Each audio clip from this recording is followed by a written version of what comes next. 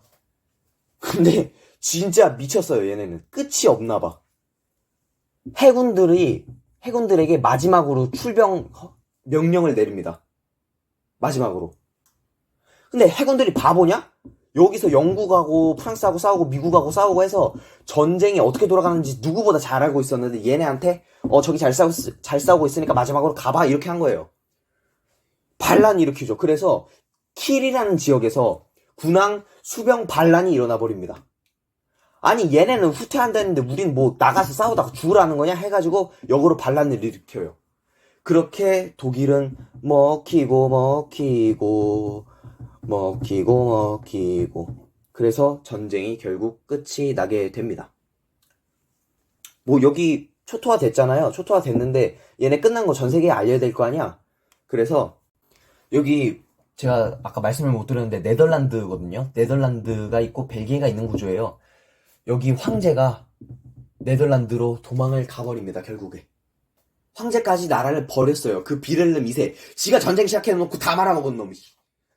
하여간 그래가지고 그 비렐름 2세가 떠나고 여기에는 바이마르 공화국이 생기게 됩니다. 그렇게 전쟁이 막을 내리고 이제 배상 처리들을 해야 될 거 아닙니까? 그랬는데 이제 1871년 1월 18일에 프랑스의 수도인 파리에 있는 베르사유 궁전에서 파리 강화 회의를 진행하게 됩니다. 자, 근데 이 베르사유 궁전과 1월 18일을 고집했던 이유가 있었습니다. 바로 베르사유 궁전에서 1871년 1월 18일 비렐름 1세가 프랑스를 다 집어삼키고 통일 독일 제국을 선포했던 그 자리이자 그 날이었기 때문이었습니다. 그렇게 1919년 1월 18일 독일은 모든 해외 식민지를 포기하고 군대를 10만 이상으로 키우지 않으며 막대한 배상금을 물게 되면서 결국 패전국으로서의 자리를 차지하게 됩니다.